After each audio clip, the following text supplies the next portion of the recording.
Chapter 2, in which many people are mad.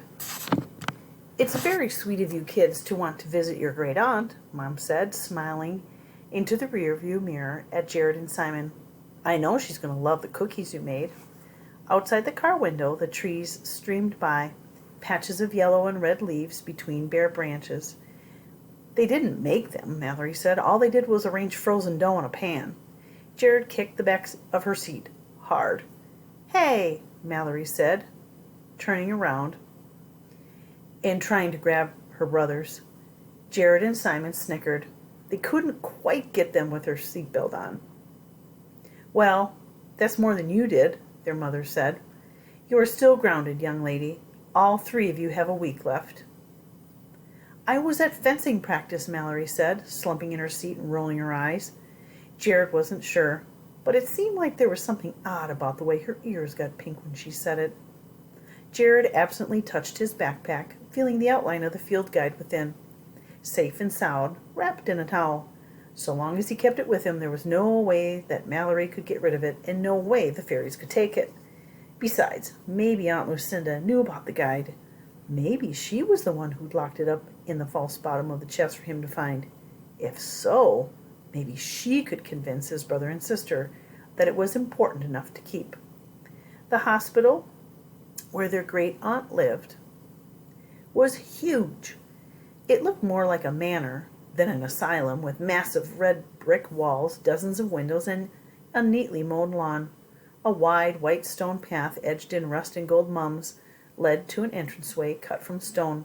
At least 10 chimneys rose from the black roof. "Wow, this place looks older than our house," Simon said.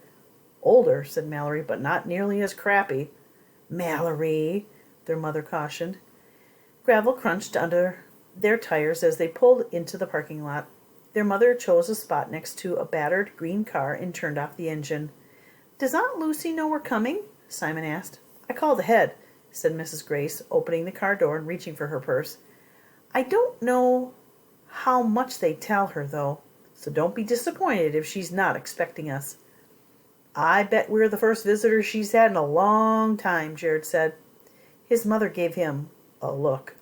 "First of all, that is not a nice thing to say. And second, why are you wearing your shirt inside out?" Jared looked down and shrugged. "Grandma visits, doesn't she?" Mallory asked. Their mother nodded. "She comes, but it's hard for her. Lucy was more like a sister than a cousin. And then when she started to deteriorate, Grandma was the one who had to take care of things." Jared wanted to ask what that meant, but something made him hesitate. They walked through the wide walnut doors of the institution. There was a desk in the vestibule where a uniformed man was sitting, reading a newspaper. He looked up at them and reached for a tan phone. "Sign in, please." He nodded toward an open binder. "Who are you here to see?" "Lucinda Spiderwick." Their mother bent over the table and wrote their names. At the sound of the name, the man scowled. Jared decided right then that he didn't like this guy at all. In a few minutes, a nurse in a pink shirt with polka dots appeared. She led them through a maze of off-white hallways filled with stale air and the faint odor of iodine. They passed an empty room where a television flickered, and from somewhere nearby there was the sound of giddy laughter. Jared started to think of the asylums and movies and imagined wide-eyed people in straitjackets biting at their bonds. He peered through the window doors they passed. In one room, a young man in a bathrobe giggled over an upside-down book, while in another, a woman sobbed near a window. Jared tried to avert his eyes from the next door, but he heard someone call, "My dancing partner is here." Peering in, he saw a wild-haired man press his face against the window. "Mr. Byrne!" The nurse stepped between Jared and the door. "It's all your fault," the man said, showing yellow teeth. "Are you okay?" Mallory asked. Jared nodded, trying to pretend he wasn't shaking. "Does that happen often?" Mrs. Grace asked. "No," answered the nurse. "I'm very sorry. He's usually very quiet." Before Jared could decide whether this visit was a good idea, the nurse stopped at a closed door, rapped twice, and opened it without waiting for a reply. The room was small, and the same not quite white color as the hallway. In the center of the room was a hospital bed with a metal headboard. Sitting up in it, with a comforter wrapped around her legs, was one of the oldest women Jared had ever seen. Her long hair was as white as sugar. Her skin was pale, too, almost transparent. Her back was hunched and twisted to one side. A metal stand by the side of her bed held a bag of clear liquid with a long tube that connected to the IV in her arm. But her eyes, when they focused on Jared, were bright and alert. "Why don't I shut that window, Miss S?" asked the nurse, moving past a nightstand cluttered with antique photos and knickknacks. "You're going to catch a cold." "No!" Lucinda barked, and the nurse stopped mid-stride. Then, in a gentler voice, their great-aunt continued, "Leave it be. I need fresh air." "Hello, Aunt Lucy," Mom said hesitantly. "Do you remember me?" "I'm Helen." The old lady nodded slightly, appearing to regain her composure. "Of course, Malvina's daughter. Goodness, you're quite a bit older than I remembered." Jared noticed that his mother looked less than pleased by that observation. "These are my sons, Jared and Simon," she said, "and this is my daughter Mallory. We've been staying at your house, and the children wanted to meet you." Aunt Lucy frowned. "The house? It is not safe for you to stay at the house." "We've had people in to make repairs," Mom said, "and look, the children brought some cookies." "Lovely."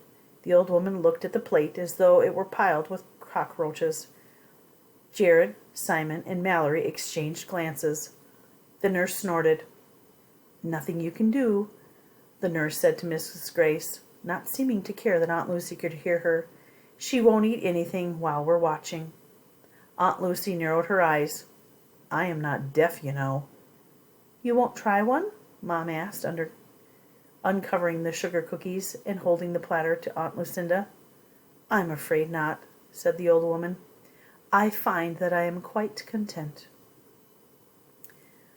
"Perhaps we could talk in the hall," their mother whispered to the nurse.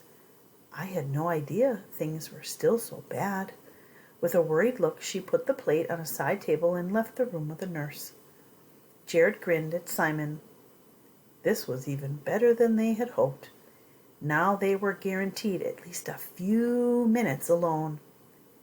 "Aunt Lucy," Mallory said, speaking fast, "when you told our mom that the house was dangerous, you didn't mean the construction, did you?"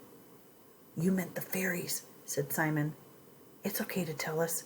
We've seen them," Jared put in. Their aunt smiled at them, but it was a sad smile. "Fairies aren't exactly what I meant," she said, patting the bedside next to her. "Come, sit down, you three. Tell me what has happened."